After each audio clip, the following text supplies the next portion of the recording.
Hey Hey, everybody!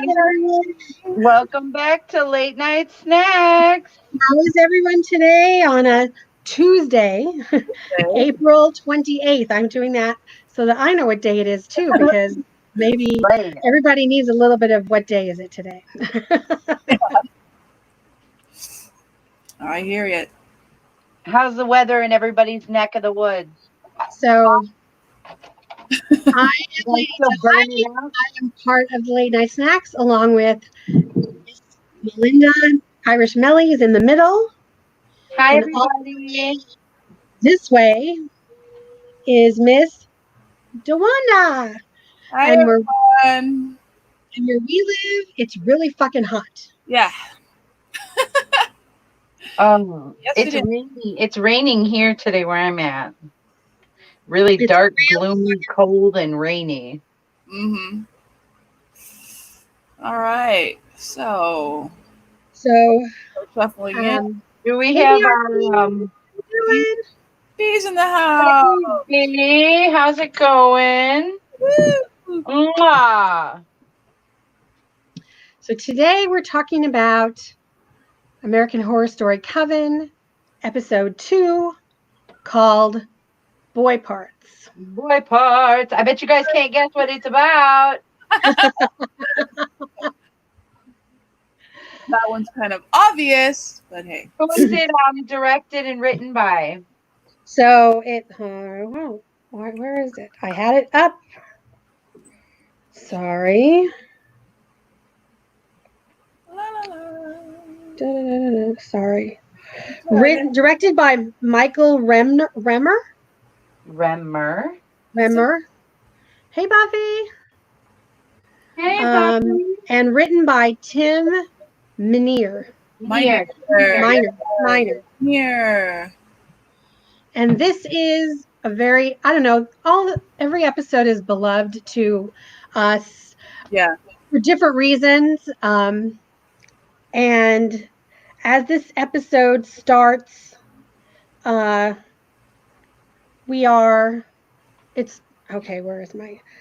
starts with We open in the swamp. in the swamp, Mm-hmm. and you hear the beginning of The Edge of 17. You hear that dun dun dun dun, and you're like, okay, Not yet. no, isn't that her? First, it opens with the guys on the swamp hunting the gators, and then trailing the gator back.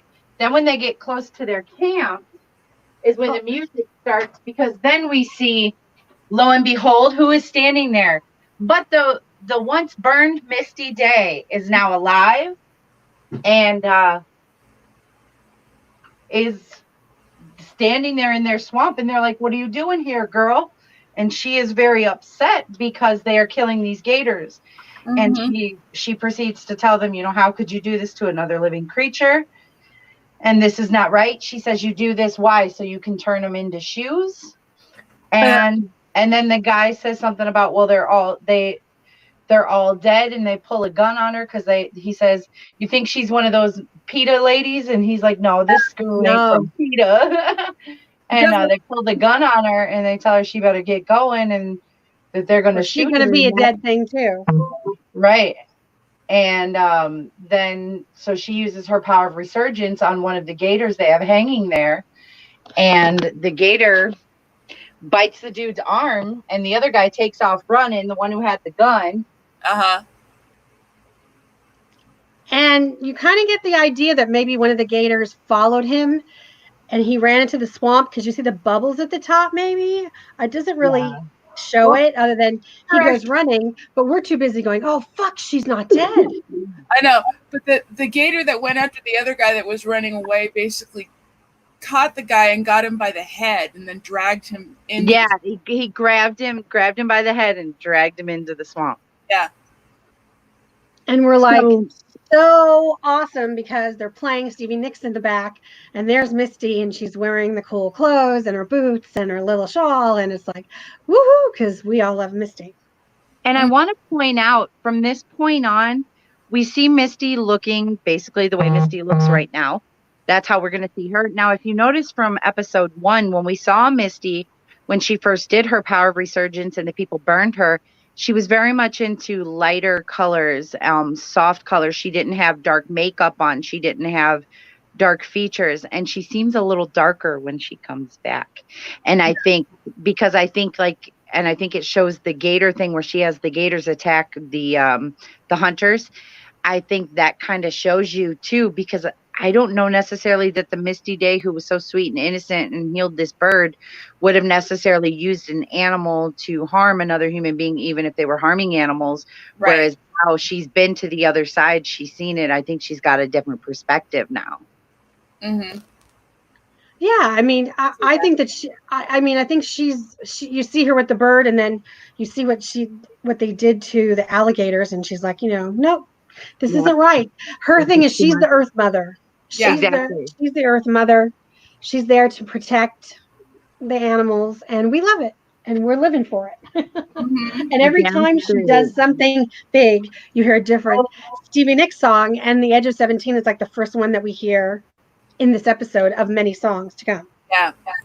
Let's see. Debbie's here, you guys. Hey, Hey, Debbie. and Buffy's here, and she likes your headband. She said she was just singing that song, The Age of 17. Misty kicks ass. You're damn right, Debbie. All right, let's see who else is in the house. Okay. We've got B, Buffy, and Debbie. Nice. Yeah, be Buffy and Debbie. So that's kind of the beginning, and then you see her walking, and then it shoots to the girls, right? Yeah. Mm-hmm. So Zoe and Madison looked at Zoe and said, "Come on, let's get out of here." And she's like, "What's going on?" And she's like, "I owe you payback from what you did for me in the hospital." No. Wait, that doesn't happen yet. Then go because my brain's scrambled. They're at the house. We have to wait until the police come and talk to them. And Oh, that's right. I thought Fiona does the whole thing with the police. The next scene we have is Cordelia's walking down the hall, waking up the girls because she wants to have like a meeting downstairs to like discuss the rules and whatnot. So she's knocking on all the doors. Yeah. Morning gathering. Yeah, the morning gathering. So she's knocking on all the doors, and then she knocks on Fiona's door. She's like, "Mother, I know you're home. I know you're here." So or she opens the door, and all of a sudden, Cordelia's like, "Oh my God, what is that smell?" And she said, "What is that horrid smell? Horrible smell." And she's like, "Oh, I went and saw a holistic doctor." And yeah, she said they gave him some Chinese herbs. And they're most pungent. Yeah. And then she said, "Sorry, they're so pungent." Yeah, I'll be down in a minute. And then she shuts the door in her face. I'm like, how rude. I want to point out something. Now you see how Lalaury's hair is right now and everything, and she's in her dress and whatnot. Now, obviously, we know the pungent smell because she's been buried underground for 180 years. 180 years. Didn't she say 186? 180. Something like her. It was 180 something. Regardless, right? So, so I get the smell of everything, but now she gives her the maid's uniform, which we haven't gotten there yet, but she gives it to her later and tells her, this is your new job, whatever. But I never see them tell her to take a shower, and she has the same hair. So wouldn't she still smell horrible? Maybe that part was edited out. I'm sure before she gave it to her, she would say, "Then go take a bath. You stink." Maybe they just edited it because I could see Fiona telling her that. Yeah. Yes, Debbie, you are so right. Totally. Just she probably went through some horrible PTSD, like you said, after her village, her people, her town, whatever. They burned her alive. They're like, witch, and they burned her alive. And this is like in common day times, and they did this to her. Yeah. So I can only imagine how these people are to their other people on a regular basis, not to mention that. But yeah, we do. We see it over and over in horror and suspense, where it's like just even drama, the death, and then it's so much, they seem darker in that turn, whether it's for good or evil, because sometimes even when they come back for good, there's still a darkness to them. And it seems like there's always that struggle inside them between good and evil after a near-death experience, or a death experience, I guess, in Misty's case. Yeah. So basically, then we end up going downstairs, and they're having their morning what does she call it? The morning ritual or whatever. Gathering. I don't remember, but gathering, meeting. Oh, the morning gathering. Okay. Gathering. And this is I found it. And this is where we get some more of Queenie's backstory. Yes, that's what we open with. Well, we don't realize that it's them telling it till they flash back to them. But yeah, that's the next thing they do after they're downstairs for the meeting. Well, actually, before that, Detroit 2012. Before that, Madison is with Zoe, and Zoe is still really upset about Kyle being dead. And she said, "Look, you were already going to be a Black Widow anyway, so we just saved him from dying." She said he was on borrowed time anyway. Yeah, Kyle would have died anyway with Zoe and her Black Widow powers. Yeah. And then meanwhile, then you have the conversation between Delphine and Fiona. And yes, it's just us squirrel friends, Buffy. We're waiting for Michael. We will see what happens. But I mean, he's fine. He gets busy sometimes and loses track of the time. But right now it's just us squirrel friends.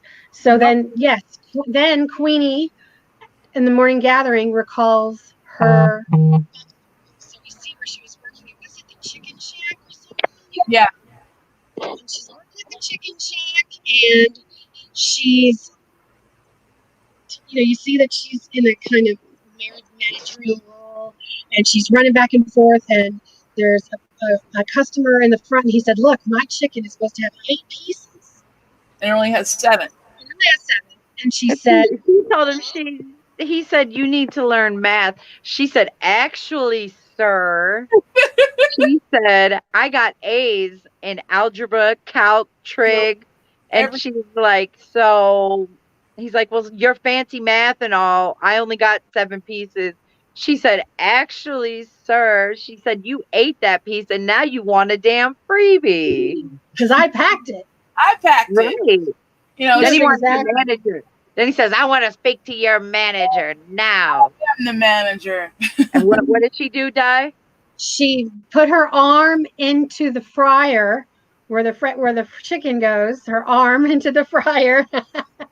Yeah. And as soon as she did that, the guy she looked at him, and all of a sudden you saw his arm start to get deep fried, basically. Mm-hmm. Yeah. So. And she says, "I am the manager." And it made the papers. Or she just said, "I am the manager." And then we go back to the girls after that. They said we go back to the girls, and Queenie's telling the story, and she says how it made the papers and everything, the local news, and that's how Cordelia found them. Wasn't it Nan who tells her, she's like, "Didn't you get arrested, or did the police come so the police looking for you?" And she said, "There was plenty of witnesses. Nobody saw me throw the grease." Yeah, she said nobody saw me throw the oil on him. There was witnesses, but there was no proof that I threw the oil. And brought me here. And then she explains that she is a descendant of Tituba. Who is around. If you read books about witches and Salem, Tituba's in there. She was one of a prominent witch's slave, and she supposedly taught her how to be a witch. Because we find out later, Marie Laveau thinks they stole all their power from the African people. Right. So, but we don't know that yet. So she's basically saying, "So I am part of your tribe. I'm a witch. I'm part of your tribe. You're not all white. You're not all great. I'm one of you too." Like, to try to get them to. Right. But most of them feel like that with Queenie. The only one who seems to be giving her a hard time is Madison, because she gives everybody a hard time, and with Madison, it's not a race. She's does it to everybody. She's just a bitch. But when Delphine walks in and is made to serve her food, she takes it. That comes later, but no. That comes later. We have to. I think this is all part of the same scene. I know. We have to go. Now we go back. We're basically. That's when the police show us. now we have the cops coming in, and they basically say we need to talk to a few of your girls. All of your girls, and they start asking Madison and Zoe questions, and Cordelia's there as well, and they're like, he's like, a movie star doesn't just walk into a and nobody notices. And not get noticed. Yeah. And of course, Zoe's freaking out. Like, she doesn't know how to lie yet. So of course she spills the beans about everything because she thinks that they have more information on them than they actually do. Right. And she freaks out. Please don't throw us to jail. And we're all witches. And I can only imagine what the guy was thinking at the time. Like, she puts a bliss because she's a witch and she has powers. We're all witches here. Lord, they didn't even ask about that. I know. And he got what he deserved. And Madison's like, she doesn't know what she's talking about. Blah, blah, blah. And did Cordelia say she had a mental break? Yeah. Or did trying to cover it up, saying, she had a mental break. She's had a rough time. When everything seems like it's going south, in walks Fiona, yeah. And Fiona, and this is like the best line. I think this is like our line of the night. And she said, and the detectives looked at Fiona and said, "What's going on? Are you in charge here?" And she said, "I'm Fiona Good. I'm in charge everywhere." I'm in charge everywhere. Yeah. And she basically has the girls leave, and then they have the discussion with the cops, and Fiona goes to pour them some water, to give them water, and of course she spits in it. Just a little bit. Just a little. Bit, not much. Just to connect them to her. Yeah. And then she's able to get the first cop to actually drink the water, but the second one was being defiant. It's about it. Yeah. It's like, oh, okay. She said, "You really want to push me?" She said, "I'm not even trying." I know. And the poor guy's nose starts to bleed, and you can see his eyes kind of bugging out. She's like, what'd she say? "I'll make your brain boil inside your head or inside your skull." Yeah. And I'm not even trying. Yep. He's like, so they drink it. Drink the water. So they drink the water. And then she says, I need you to give me all the information that you have on these girls. And they said, obviously, absolutely. And never come back. And never come back here. And that's the end of that one. Because, like, in the meantime, Cordelia's in the back. She's like, Fiona, don't, and all this other stuff. And all of a sudden, she's like, Cordelia, shut up!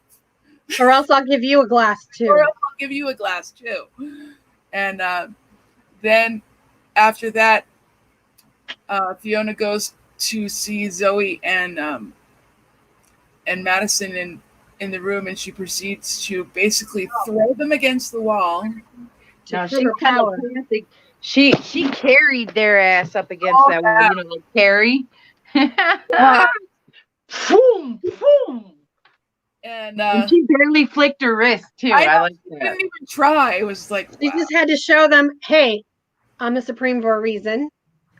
You have to listen to me and stop being such pussies, basically. Yep. She said, wait, let's see what Debbie says. She said, "I just had a thought. I hope the season is Salem and we get a Tituba origin story. Maybe the New England beach scene in the teaser was post Roanoke Pilgrims coming to America." Oh, that's did you see, Debbie? There was a show called Salem that was on. Yeah. It was really good. That's all about it. It didn't last very long though. It was like three seasons. 3 seasons. Yeah. But it was all about the witches who lived in Salem and Tituba and all the group of people that they sometimes reference in the Coven. I love that Lucy Lawless made the guest appearance in there at the she played one of the oldest, baddest bitches. Yeah. She came over on a boat. Right. She came over Scappish style. You guys want to go back for a watch? If anyone's looking for some good witchy stuff, I liked Salem a lot. I did thought too. I really did. It was a really good show. Mm-hmm. It was well put together. It really was. I did. So what we have to do before the end of this season, ladies, is we have to name our coven, I think. Oh, okay. I think for the finale, we should name our coven. I like it. All right. So getting back, Miss Dawn. Okay. So, but I did like the line that the cops were like, well, then why did you go back to the hospital to visit the boys? Oh, yeah. So this is where Madison finds out that And, you know, they have pictures of Zoe, and Madison didn't know anything about this, so she gives Zoe this look like, what? You know, she's looking at her like, baffled. She's like, what did you do? And all Zoe said, he didn't know. I felt bad. You know, we'd met them the night before, and you know, I wanted to see how he was doing. I felt bad. I wanted to see if Kyle was still alive, so I killed the other guy because it wasn't. Yeah, and then she's like, and then you know, the cop's like, well, he died right after you left. Right after you left, mysteriously, just like your boyfriend back home. They're like, and then we did some research and realized that the exact same thing happened before you got here. So there was, you know, there was that hanging in the air, and she ends her little speech to the girls with, "You, even the weakest of us, is better than any one of them. Mm-hmm. And the only thing you have to fear is me." Yeah.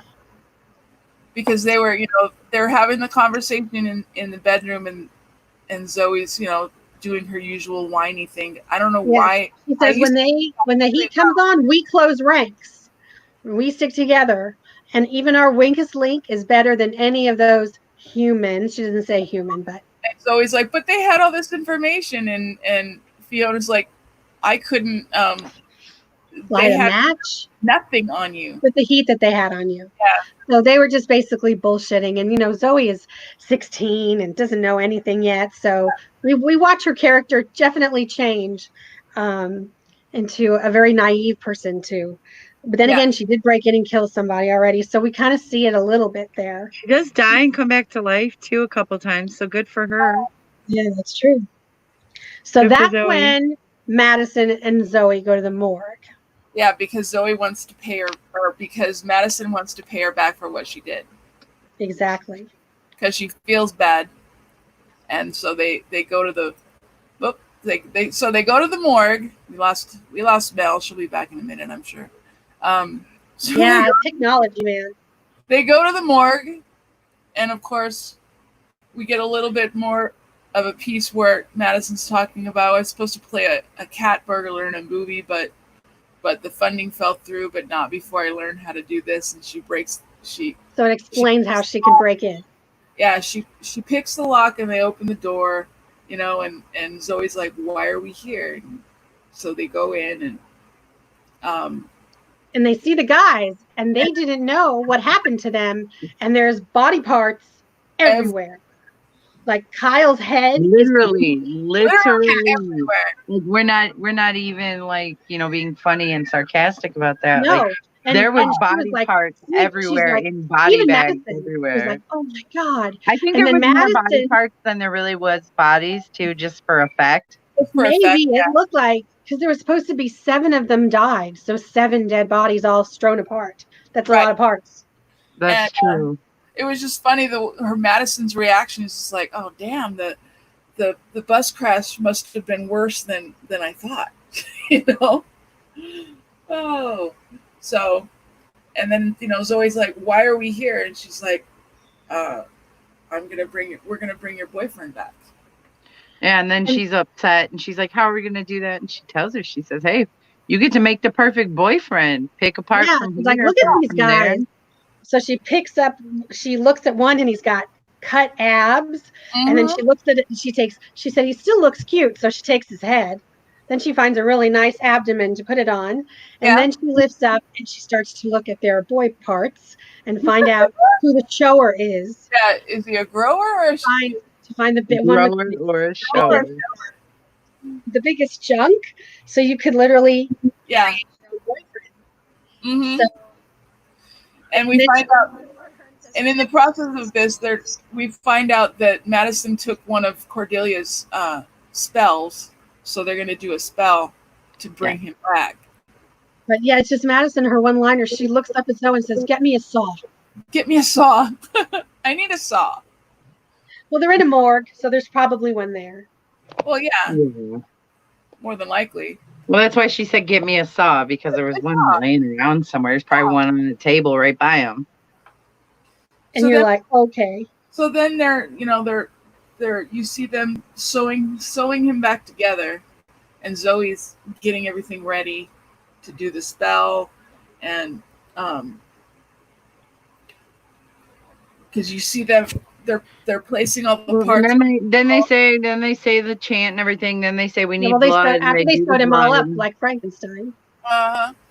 And they're lighting candles, and they're the Montgomery creating the Frankenstein. Smoke, and they're chanting, and they're trying to get him. And at the end of it, it's like this big crescendo, and they're done, and they expect him to open his eyes, and nothing happens. Nothing happens, yeah. So they're like, ugh. And then Zoe's like, well, maybe we're just not strong enough. Yeah. But then someone walks in on them. When the spell is over. No. Madison goes out to the car. They're going to leave. And Zoe says, "Oh, I forgot my phone." So she goes back to get her phone. And then that's when the security guard comes in. He says, "Who's in here? Is there somebody in here?" Yeah. And he's looking around with his flashlight. Because Madison is outside, and basically I believe it's the. And what'd she say? She said, "Sorry, bitch, you're lost," or something. You're on your own or whatever. You're on your own, and she just kind of like took off and was like, I'm gone. Madison goes back to the car, leaving Zoe behind when she sees another car pulling up to the morgue. Yeah, because all of a sudden you see her, she's like, oh shit. And so Madison leaves, and Zoe's still inside because somebody goes in and they're trying to look around and like. And that's when she finds. Does she hit the guy and then she takes Kyle out? No, basically the guy's looking around. Kyle attacks the guy and bashes the guy. On the table right behind him. Kyle goes Frankenstein literally on him. And then all of a sudden you see him sit up. You see Kyle sit up. And Kyle like attacks him. Because and he growls and groans. Yeah. I know. So Frankenstein. Yeah. That's why everybody started calling him Franken Kyle. Because of that. So obviously there's work. So you know that when he wakes up, he's already got some kind of he's mean. He's going to attack people. He is violent. Yes. So he kills the guy, and he and Zoe get into the car, and she's driving around talking to him, and he's just sitting there like.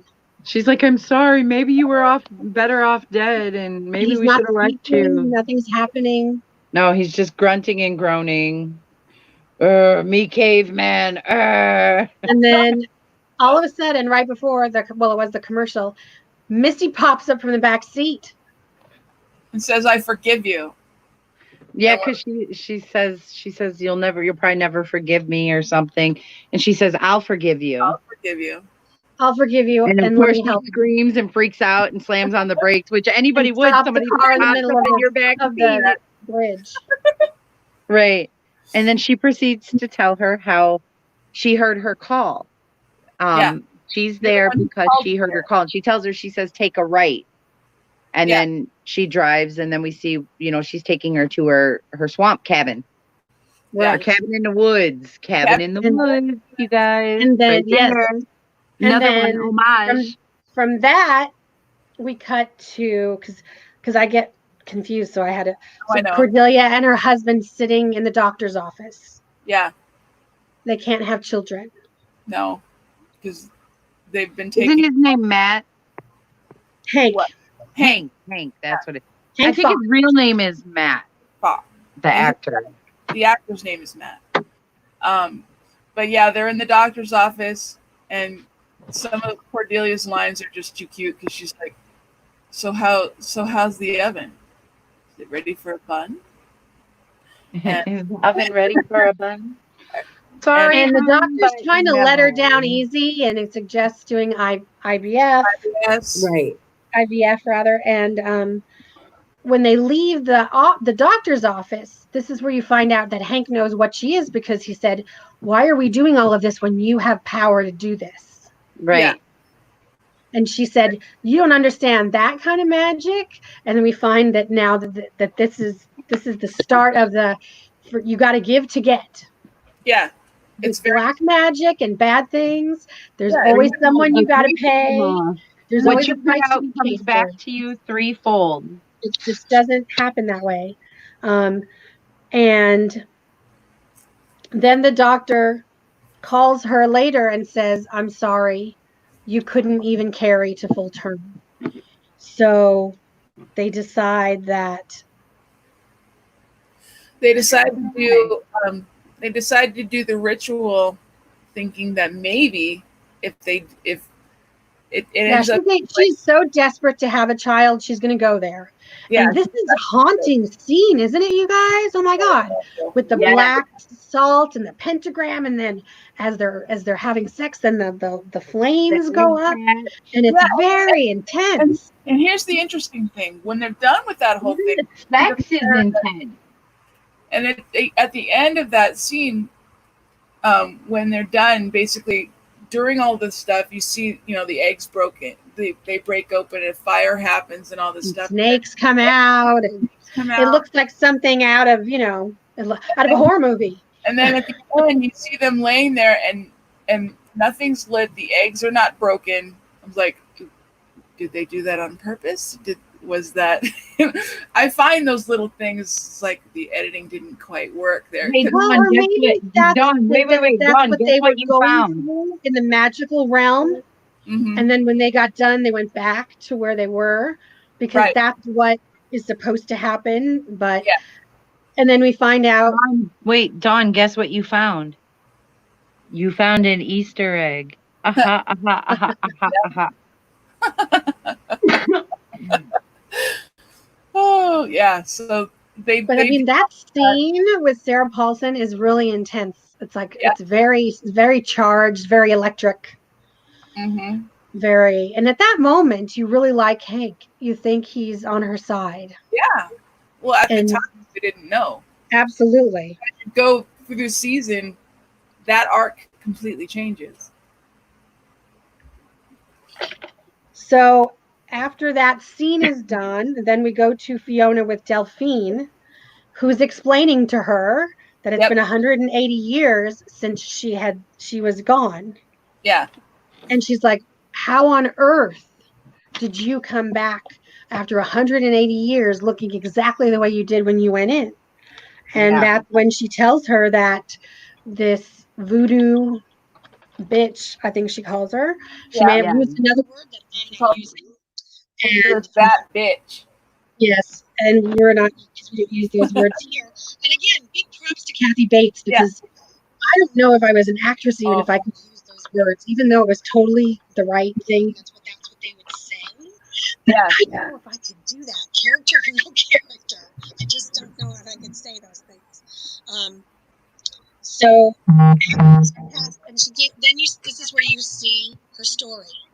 Then we get a flashback where we see the story, and she's explaining that she wakes up on the floor of her house, and then all of a sudden you hear because she was given the love potion. Supposedly the love potion, and that tastes like honeysuckle. Honeysuckle, yeah. And so she wakes up to hear Marie Laveau calling her out. So she goes out, literally calling her out. So she goes out front, and it's like this big angry mob is standing there, and she tells her, Lalaurie tells her, she says, "Your attempt to kill me failed, witch." Failed miserably. And she's like, well, she wants her family back. Basically, she's like, bring my family back because they're no longer here. Where are they? And she said, well, they never left. Never left. Yeah. And then Delphine turns around to see her entire family hanging from the rafters of the front. Like right in front of her. Is that better, Deb? Can you hear me better now? Deb says my audio's and my voice is not doing really good today either. Yeah. My voice is very, I've got so many allergies right now. It's just, I'm all. Yeah. So then she collapses on the ground. I literally live for Easter eggs and theories. I know, Deb. Me and you got to sit down one day and have a serious AHS theory talk. I came up with a new one today. I found some stuff. So we get the backstory on that, and she collapses on the ground and asks her why would you do that, and so on and so forth. And they pick her up and they drag her and they start putting her in a box. And this is where Marie Laveau says, you're now going to be basically trapped inside a box, listening to the world go on around you until that world no more. Guys, I said your audio is fine now. It's normal. And they stick her in a box, cover her mouth. It was frozen. And that's how she ended up in that box. Was because they buried her alive. Right. So that's the whole story on that one.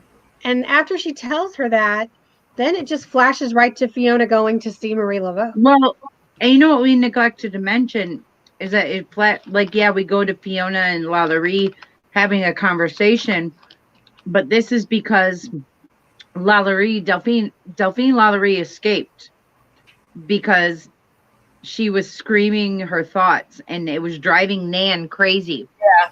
So Nan went and untied her and let her go. After in the show, it's after the scene with Marie and Fiona, or with first it's Marie Laveau with Kathy Bates. No, remember it's first before this happens at the academy. She goes to see Marie Laveau at the hair salon. Yeah, but we have to have that scene where she visits the hair salon. Fiona brings in the chicken, though. Remember that? Fiona brings in the chicken. Basically gives the one and only compliment she ever gives her daughter, which is the fact that she does know how to cook chicken. She's a good cook. Oh yeah.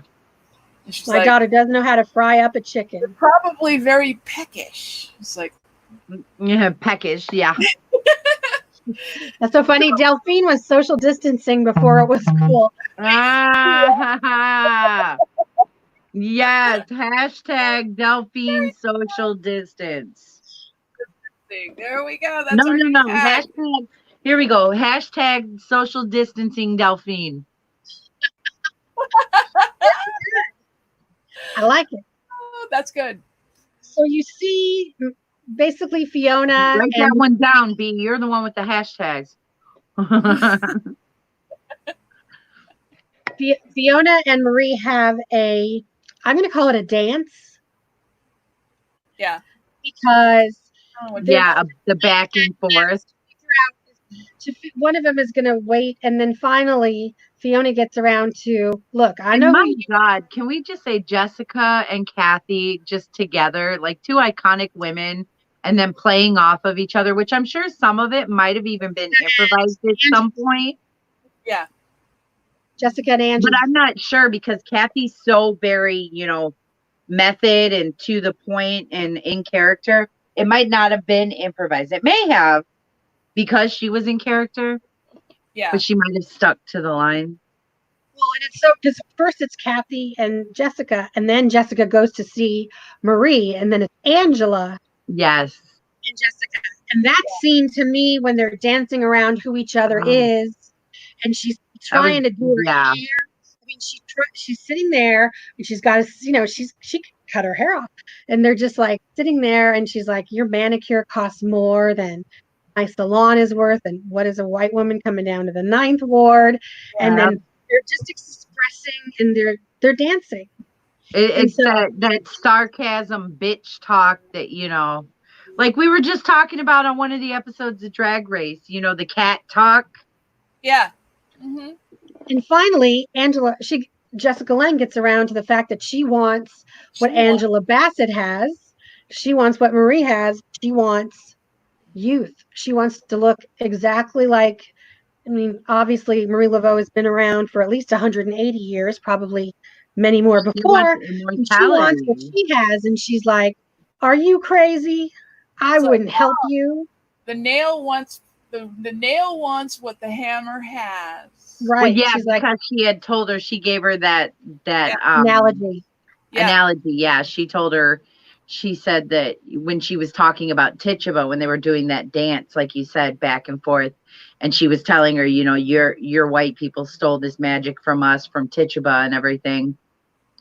And she said, well, was something about like sort of, and she said, I'm the hammer and you're the kind of the nail or something like that. That's what the hammer has. This is exactly what she said. Yeah, because the hammer hits the nail. Isn't that rich? Yeah, but she said something to her earlier about it too, about the hammer. Yeah, I mean, that whole conversation, we could probably spend an hour just talking about it. See, Debbie said, I am from the Ninth Ward, bitches. Nice. And after... Oh. Frozen. A little bit. Keep talking. She... Huh? Well, you were frozen for a second. Oh, I was frozen. Okay. See, I can't see when I'm frozen. Yeah, I know. So she basically tells her I'm not going to help you. And there's a big display of real hair wigs. And before Fiona leaves, she sets them on fire because she tells her how expensive they are, and she walks out of the salon.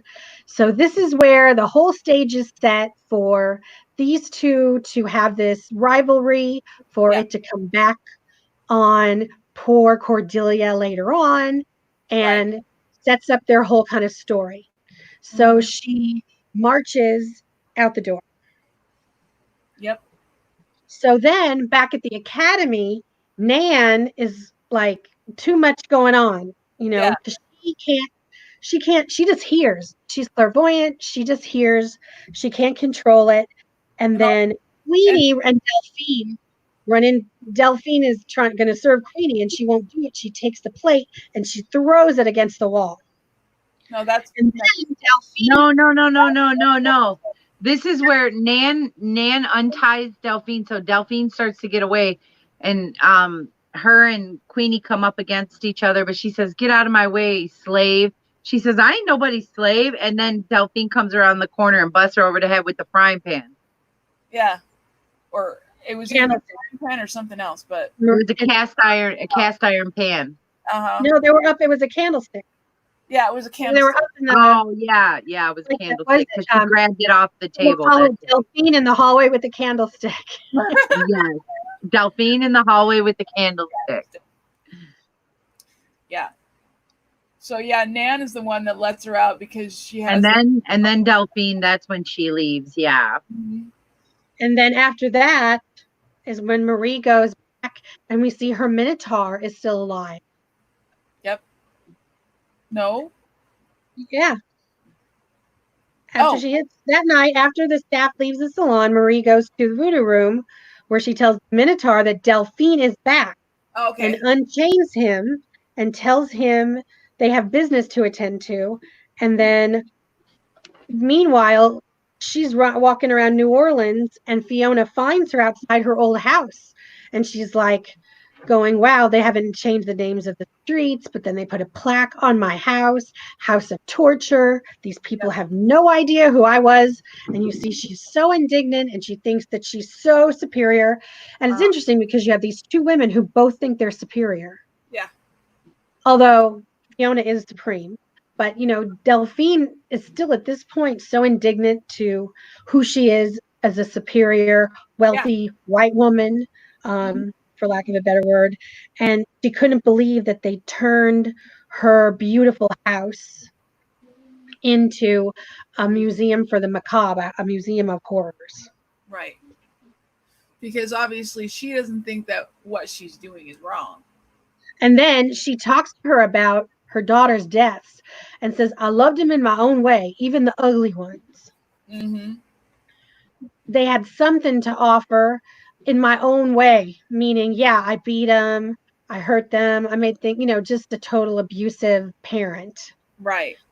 And Fiona kind of sympathizes with her and says she's like, I was a bad mother too, to Cordelia. And so we kind of see a little bit remorse there on how they grew up together. Yeah. But she tells her, if you run away again, I'm going to bury your ass right back where we found you forever. Yep. Very true. And that's the end of the episode. That's the rest of this stuff happens in the next one. I think I should have stopped. No, and that end scene. So let's see if we missed anybody out there. So Debbie's from the 9th Ward. See, we got to make a field trip down to see you, Debbie. New Orleans is one of the cities in America that I have not visited. I've visited most of the places I wanted to, and I was planning a trip right before Katrina happened, and it's just kind of like I just haven't had a chance to go. So yeah, there are some serious fucked up mothers in American Horror Story, because it just goes with the fact that if you're screwed up, if your kid is screwed up, and you're going to screw up your kid. It's all the things that you're not supposed to do in the world, all how you're not supposed to treat your children. You're supposed to be, look what happens. Parents who screw with their kids end up screwed up. Yeah. Agreed, Deb.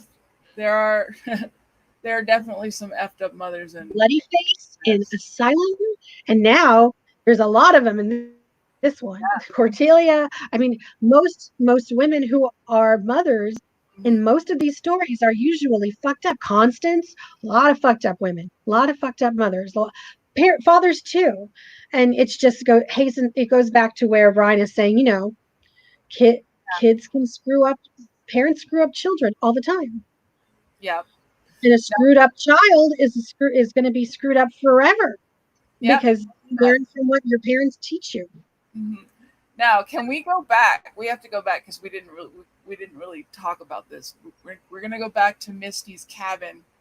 Okay. Was that part in here? Yeah, it was. We're gonna go back to Misty's cabin, and she's putting the mud and everything on Kyle. So we have. Oh, I'm so sorry. Okay, yes. No, it's okay. We have Misty, we have Zoe, and we have Kyle. And so this is where Zoe finally figures out who Misty is, because, she was telling that the mud has healing properties, and I mean, look what it did for me after I was burned alive. And she's like, "Oh, you're that girl. You're Misty Day. You're Misty Day. You're the one with the power of resurgence." And that's right. And Misty didn't know what it was until then. Yeah. And so she's putting the mud and everything on Kyle, and in the process we have, she's playing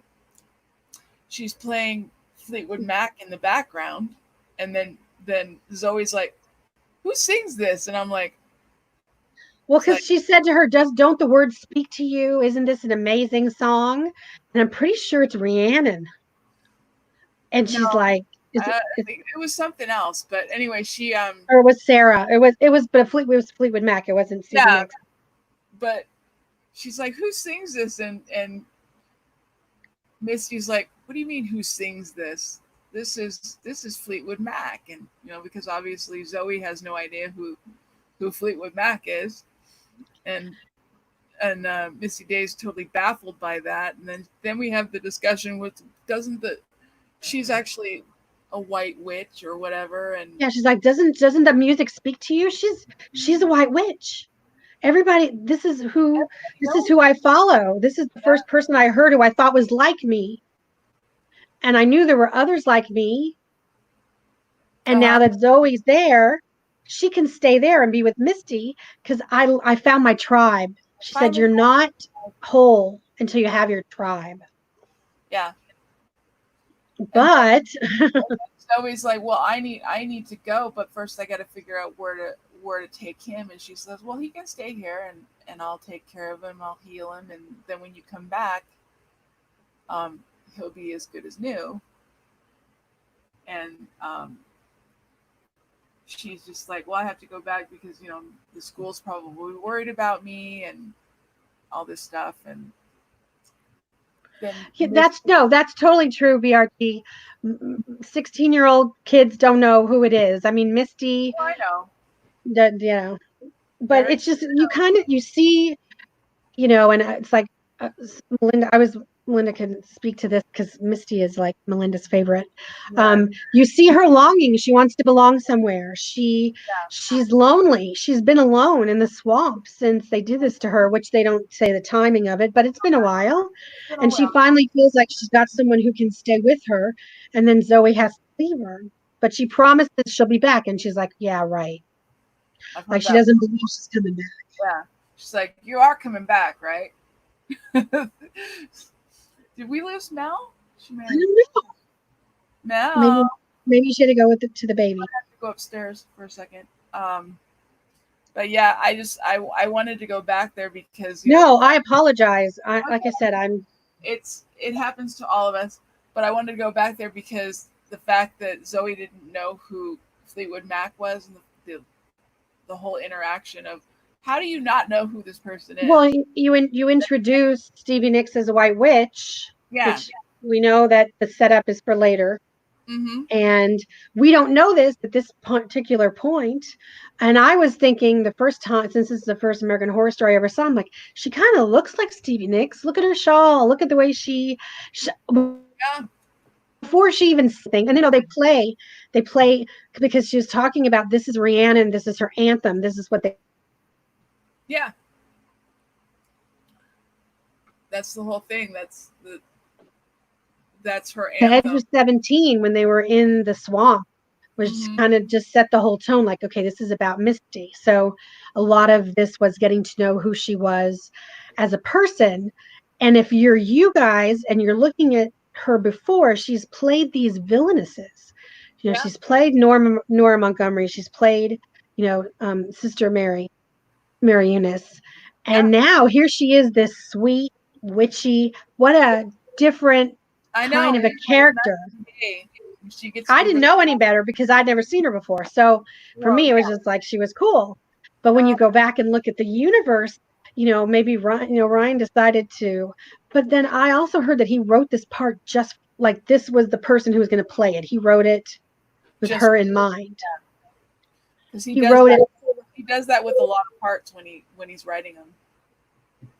He writes them for specific people. Let's see. I guess. Where are we? We're almost about done. I guess so. I think Melinda might have heard something from one of the kids. Probably. She might have had to go. It was like yesterday when I had someone come to the door and I had to just go.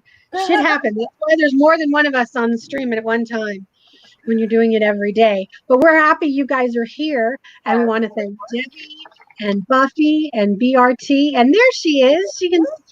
Sorry, I didn't want to interrupt you. No, I'm in the bathroom downstairs. Suddenly there's like water pouring from my ceiling because the other bathroom is right above here. So I knew that meant my child was in the bathtub splashing around and soaking the floor. So sorry. No, that's okay. We just finished telling Misty's story with Zoe and the White Witch and Stevie Nicks, and when we're like, where'd you go? We still have a little bit of time if you want, because we know that Misty. Oh, it's all right. We know Misty Day is your favorite. Yeah, because we know Misty here again. Yeah, Misty Day is your favorite character. Damn right. We wanted to make sure that if you had anything. Thank you, B. That you could. And BRT said at Zoe's age, I'm not surprised she didn't know about the Fleetwood Mac. I wouldn't hold it against her. Yeah, I totally agree. But I'm trying to exit out of the comment. I guess maybe she was so shocked because Stevie's so important to the witch community. Well, right. But I think also the fact that she didn't know Fleetwood Mac is surprising, because even in 2013, kids were getting really into classical rock and things like that. And vinyl started coming back, shortly thereafter because of their interest in this stuff. Well, and let's not forget, Zoe's not exactly the most worldly person anyway. No. She's kind of the deer stuck in the headlight all the time because all this stuff is new to her, and she doesn't really know. Like Madison probably would know who Stevie Nicks is. It's just her personality, where she, it doesn't say where she was from, but I have a feeling it's probably somewhere in the Midwest. Well, yeah, she took a train in the first episode. And if you kind of like kind of shielded from everything, and like all of a sudden she's and I could see that because her mom was very careful of her because she didn't want to tell her about her powers, and she hoped it would skip a generation, and wish she wouldn't have any. So I could see her being very protective and closed off with her in general. So she was probably very sheltered. Yes. Even though she did want to have sex in the beginning. So this she's a teenager. She's a teenager. So now we have our characters. We have Delphine set up. We have we saw Angela Bassett on the first episode in a different capacity. Right. We see her as we're going to see her. I don't know. As we're going to see, it's just like everything is kind of like taking. I totally forgot. Coffee today. Yeah, so all the characters have now been basically introduced. So now we have, except a couple of little extra special guests. But most of them have all been. Okay. So I showed it yesterday, but since this was a big Cordelia episode, Fiona episode, we'll do Fiona again. And then, of course, we will do Misty again because Misty was in this episode. Misty. Very prominently. And then, so our new one for today is, turn her head a little bit. Wait. Here we go. Marie Laveau. Marie Laveau. Marie Laveau. Let's see if I can So put Dawn, it in why front don't of you the give camera. everybody our schedule for the next couple of days? What? Why don't you give everyone our schedule for the next couple of days? Okay, so tomorrow we're going to be having a mystery box opening tomorrow. But it's a video. It's not live. It's pre-recorded basically, so I can take a day off and go see my. But we still have some content for you guys. What is it? Wednesday mystery box. We had fun last night. Yeah, we did. So that's what's going to happen tomorrow, and then Thursday we will be back. Same bat time. Yep, covering same witch channel. Yep, covering Coven again. We're going to be here on Wednesday, so I have it a day early. Yeah. Yeah, and I'll tell you which one I wore today. I wore my "Don't Make Me Drop a House on You" shirt. I would have worn mine, but mine's in the wash right now. I won't get it back. You have Thursday. Wear it Thursday. So Thursday we are at episode 3. Yes, we are. Thirsty Thursday. We will be on episode 3. Same bat time. Same cat time. Same witch time. Yep. Hey, either one. So again, we want to thank you guys so much for hanging out with us. For Debbie and Buffy and BRT, we love you guys so much. And if you're watching this, thank you so much for coming to see us. Please subscribe if you like what you see. If you want to either have any questions or have us address something in the American Horror Story universe, or you have any questions for the panel, put it down in the comments section, and we will see you live on Thursday. All right. Bye, guys. Everybody have a great rest of your day. And